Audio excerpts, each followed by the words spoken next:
Good morning, everyone. I hope you're all enjoying your break so far. As you can see, I finally getting my voice back a little bit, so I'm going to try and keep the screencast kind of short, so I'm not train my voice too much. I know you guys would be just crushed if this was the only screencast that we had over the break, so I'm going to keep it nice and short for you guys. So we're going to continue with World War I to kind of start off with, and how we're going to kind of look through the rest of World War One, at least this screencast, is going to look at a series of propaganda posters from World War One and try and analyze it that way. So we're going to start with the Committee of Public Information, abbreviated the CPI, which is really basically just like America's propaganda machine during World War One. And so, really the goal here, it's run by this guy named George Creel, and the goal here is a couple different things. Number one, they want to kind of create some national unity. So you can kind of see that here in this first poster. They're trying to kind of bring everybody together, men, women, children, kind of say everybody's an American, kind of blend all the ethnic groups together and try and create one American identity. Because as we know, America is very diverse, and especially at the time, you have German Americans, large German population of German Americans, you have Irish Americans, also a large population who are not necessarily in favor of helping out Britain. And so they're trying to kind of create a cohesive American identity here. So that's a big part of it.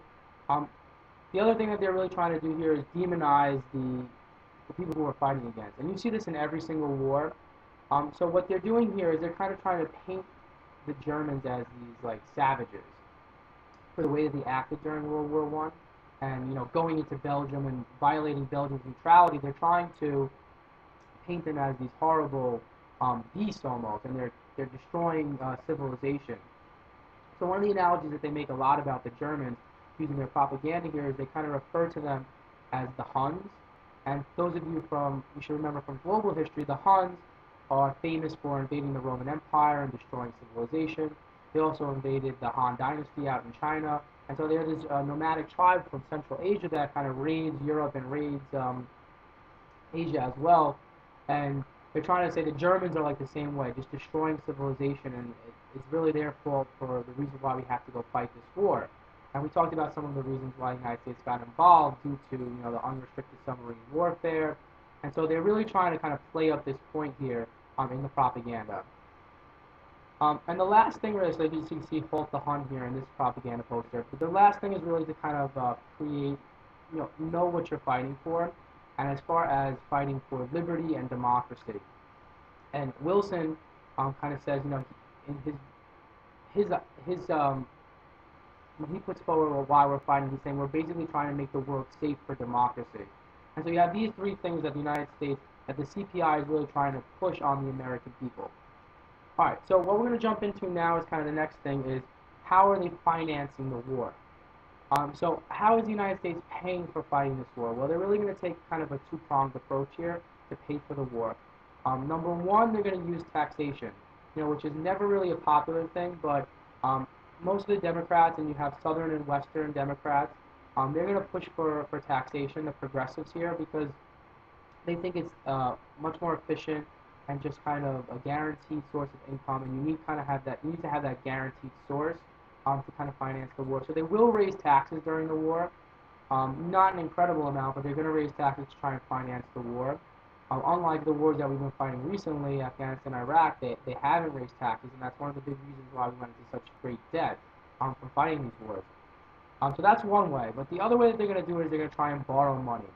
And also, unlike today, when they're going to borrow money, they're not going to look to foreign nations to borrow their money from. They're going to look to the American people and try and get the American people to finance the war through loaning the United States money. So the first big way that they're going to do it is they're going to kind of look to banks, American banks, or very wealthy investors, so it could be wealthy industrialists or wealthy Americans in general, to loan the United States government money, and obviously they're going to get a return on their money at some point. And so banks and wealthy investors are going to ask them to loan, try and get substantial loans from them. We're talking millions of dollars or even more than that to try and, really finance the war here. So that's one big way, and that's the primary way that America is going to generate money for fighting World War One. The second way, though, if you see these in these posters, is they're going to try and get people to buy what they call liberty bonds or give a liberty loan to the United States government. And kind of how these work, they're very similar to if your parents, maybe your parents or your grandparents bought you a loan. It could buy you a bond, a U.S. government bond. So let's say they buy it for you when you're born, a U.S. government bond. It takes a certain number of years to mature, so maybe like 10 or 15 years to mature. And so when they go to cash in the bond, it's like they loan the government money. So let's say they took a bond for $100. They gave the $100 to the American government. The American government would do what they needed to do with it. And then after, say, 10 years or 5 years, they go to cash in their bond, and what they're going to get back is their money, but their money with interest. So maybe $150 or $200, depending on how long they were waiting for their return. So you can still do this today, but it's not. These are specific for war. These are war bonds that they're buying. And so they're trying to finance the war also through this. So they were able to raise $23 billion through Liberty loans. And that's basically within a year of financing the government. So I want you guys to think about that, because this is 1917 and 1918. $23 billion will be the equivalent of raising, probably a couple of $1 trillion from the American people now. So, they were very generous, the American people, in trying to help the government when they saw fit that they needed to help the government to win this war. And so they're going to kind of appeal to anybody. So this is the Boy Scouts they're trying to appeal to get people to buy U.S. bonds. All right. The next thing that we're going to look at is women during the war. So women during World War I, what they're going to do, I want you guys to remember, we talked about this a couple different times, and we called it the wartime dichotomy of labor. During the war, each war is going to get more and more pronounced. So we first talked about it during the American Revolution, and then it got more pronounced during the Civil War. During World War I, it's going to get even more pronounced, and during World War II is really where you kind of see it full force. So what I mean by the wartime dichotomy is that when the men go off to fight the war, the women have to kind of take on roles that are traditionally not theirs, and take on jobs that in industries that are traditionally not their industries. So what you're going to see increasingly during World War I is you're going to see women going into heavy industry, as far as steel and things like that they had never really gone into before at all. Making munitions, all things for the war. That you were really traditionally male-dominated industries, and you would not see women there at all. But because of the shortage of labor, you're going to see women kind of jumping into these fields when you had not seen them jump into them previously. Now, you're also going to see African Americans kind of make a stride and jump into these jobs also. And you're going to see this during World War I and World War II. So you're going to we talked about this a little bit earlier, the Great Migration from the South to the North. African Americans are going to start to come north, largely during World War I, for these wartime jobs that are now available that weren't available before. So they're going to also jump into these industries where they also weren't accepted prior to the war. Now, how is this going to help women in some of their own quests that they're trying to achieve? Well, number one, it's going to help them tremendously for suffrage. Even Wilson, who was not an advocate of women's suffrage at all, he's going to recognize that the fact that women are helping the factories and they're kind of doing their part, that we can't deny them the vote any longer. And so, really, after all this stuff that they went through and all the pushes and the marches and the rallies and the pressuring of government, really what helps women kind of push them over the edge and kind of gets the detractors behind women's suffrage is going to be World War I. And the fact that they went into the factories and they helped the country and they sacrificed their own agenda for the time being to really kind of help the country in its time of need. And that's going to help them to gain suffrage. Now, it's also going to help to get prohibition passed, which is going to be kind of an issue during all of the 1920s, and a major issue and kind of a major shaper of culture in America during the 1920s. And so two big pieces of legislation, two amendments are going to get passed largely because of women's role during World War I. It kind of pushes in this direction. So you get prohibition and women's suffrage is going to get passed as a result. Now, traditionally women had got involved in the war through nursing and things like the American Red Cross. And they're still going to do this during World War I. But you're also going to see women involved in the actual armed forces themselves. So you're going to see them in the Navy, about 10,000 going to the Navy. And you're also going to see them in the Army as well. The Navy's going to recognize them as veterans when they leave, but not the Army. And so you still kind of see some of the old gender bias, and you're also going to see a lot of the racism that you've seen in the past kind of resurface after World War One. So during the war, it's there to a certain extent, but it's kind of under the surface a little bit, and then after the war, it kind of comes right back. And so it's not that World War One really transforms American society and American viewpoints on gender roles and racial roles. They're still there. It kind of chips away at it a little bit, but it's not a total transformation. All right, so the next big thing here that we're going to take a look at, or the last big thing we're going to take a look at, is the American Expeditionary Force, or abbreviated the AEF. So this is the name for America's troops when we go fight overseas in Europe. So the American Expeditionary Force. So what is it composed of? Well, it's composed of some volunteers and some drafted men into the Army.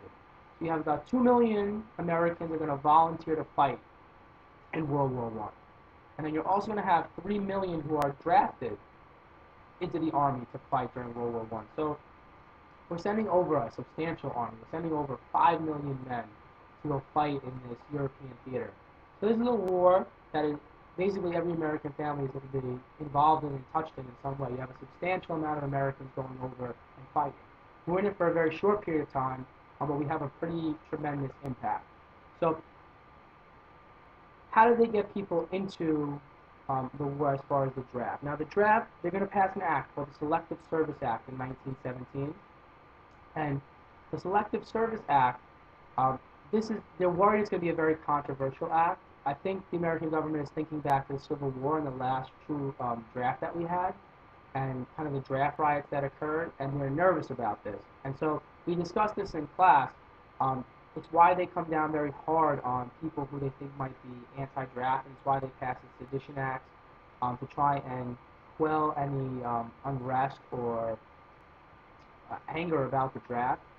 And so you see that in the Schenck versus United States case. You see this in the arrest of Eugene Debs and some of these key people in American society. And so all of this are kind of reasons for enacting the draft, but also kind of clamping down on any resistance to the draft.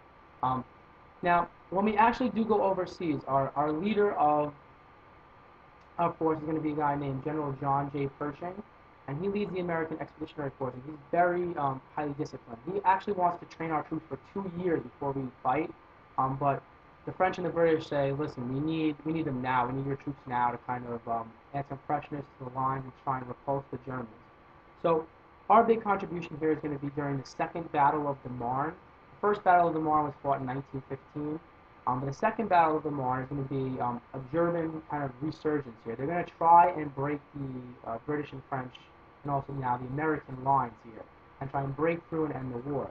And when they do this in the Second Battle of the Marne, what happens here is the Americans are able to kind of infuse some freshness to the lines, and all those new troops, and we're able to kind of repulse them at the Second Battle of the Marne.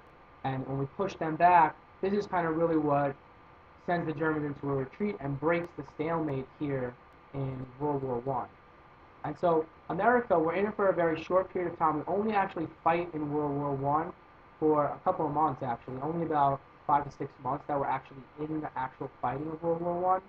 But we have a tremendous impact on the war. We do face pretty high casualties. About 300,000 men die in the war, even though we're only in it for a pretty short period of time. And so we have a substantial impact, and through this, Wilson, our president, feels like we should be able to have a substantial say in the peace treaty and the peace talks that are going to take place. And that's really what we're going to focus on in our next screencast. Okay, guys, so make sure that after you view this, you also do your assignment. There's going to be an assignment that's attached to the screencast, and every single screencast is going to have an assignment attached to it during the week that we're off. So make sure that you do it and you turn it in if you want to get full credit for, for your week's assignments. All right, guys.